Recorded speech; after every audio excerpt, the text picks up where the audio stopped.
நடிகை கஸ்தூரி சர்ச்சையாக பேசினாங்கன்ட்டு கடந்த 17ஆம் தேதி நவம்பர் மாதம் அவங்கள வந்து எழும்பூர் மாநகர காவல் கைது பண்ணாங்க. அதன் பிறகு எக்மோர் நீதிமன்றத்தில் வந்து ரிமாண்ட் பண்ணி ஜுடிஷியல் கஸ்டடியில் அரெஸ்ட் பண்ணாங்க. சப்சிக்வெண்ட்டாக அவங்களுக்கு நாங்கள் பிணை மனு போட்டோம் எழும்பூர் நீதிமன்றத்தை. இன்னைக்கு அந்த மனு விசாரணைக்கு வந்தது. விசாரணையில் நீதிபதி அவங்களுக்கு ஜாமீன் வழங்கியிருக்காங்க. மேலும் வந்து நாளைக்கு வந்து அவங்க புழல் சிறையிலேருந்து வெளியே வருவாங்க. இது வந்து ஒரு நிபந்தனை ஜாமீன். தினமும் காலை வந்து ஒரு 10:30 மணிக்கு வந்து எழும்பூர் காவல் நிலையத்தில் வந்து அவங்க கைது நம்ம வந்து இது பண்ண சொல்லியிருக்காங்க, சைன் போட சொல்லியிருக்காங்க. சார் நாங்கள் எங்களோட வாதம் வந்து பொதுவாக வந்து அவங்க ஒரு பெண், மேலும் வந்து அவங்களுக்கு வந்து ஒரு ஸ்பெஷல் சைல்டு இருக்காங்க அப்படின்றத நாங்கள் குறிப்பிட்டு சொன்னோம்.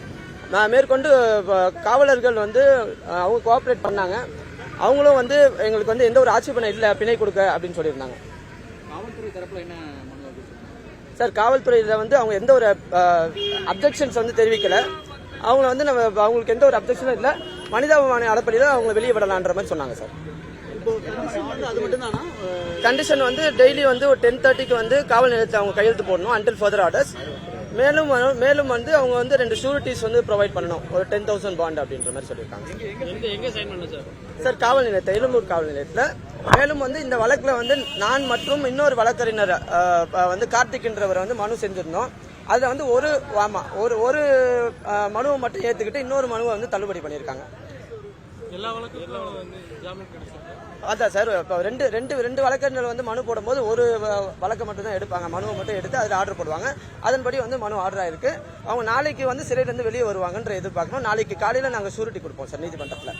சார் அவங்களுடைய மனுவில் வந்து நான் வந்து மன்னிப்பு நிபந்தனையற்ற ஒரு மன்னிப்பு கேட்கிறேன் அந்த மாதிரியான தகவல்கள் அதில் இல்லை அது வந்து ஸ்பெசிஃபிக்காக இதில் வந்து நம்ம எதுவும் குறிப்பிடல சார். அது முன்ன வந்து மதுரை உயர்நீதிமன்றத்தில் கொடுத்த முன்ஜாமீன் வழக்கில் வந்து தெரிவிச்சிருந்தாங்க.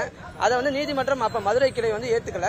பட் இங்கே எழும்பூர் நீதிமன்றத்தில் வந்து அரசு தரப்புலேருந்து எந்த ஒரு ஆட்சேபனை இல்லை அப்படின்றத கன்சிடர் பண்ணி இப்போ பெயில் கொடுத்துருக்காங்க சார். இதில் நாங்கள் மென்ஷன் பண்ணலை சார். அடுத்த கட்டமாக நிபந்தனையற்ற மன்னிப்பு ஏதாவது அபிடவிட் ஃபைல் பண்ணுறதுக்கான ஏதாவது இல்லை சார் அப்படி எதுவும் இல்லை. சிறையில் அவங்களுக்கு ஏதாவது உடல்நிலை சரியில்லை அப்படின்னு சொல்கிறாங்க. இல்லை சார், அவங்க நல்லா தான் இருக்காங்க. நான் ஒரு 2 முறை அவங்கள வந்து சிறையில் போய் பார்த்துட்டு தான் வந்தேன். 2 நாளாக சாப்பிடல தூங்கலை அப்படிங்கிற இல்லை அது முதல் நாள் மட்டும் அவங்க சாப்பிடல சார். பட் சப்சிக்வெண்ட்டாக செகண்ட் டேலாம் அவங்க சாப்பிட்டாங்க, நல்லா தான் இருக்காங்க. நாளைக்கு வெளியே வந்துடும். நாளைக்கு மாலை போல் வந்து சிறையிலேருந்து வெளியே வருவாங்கன்னு எதிர்பார்க்குறோம்.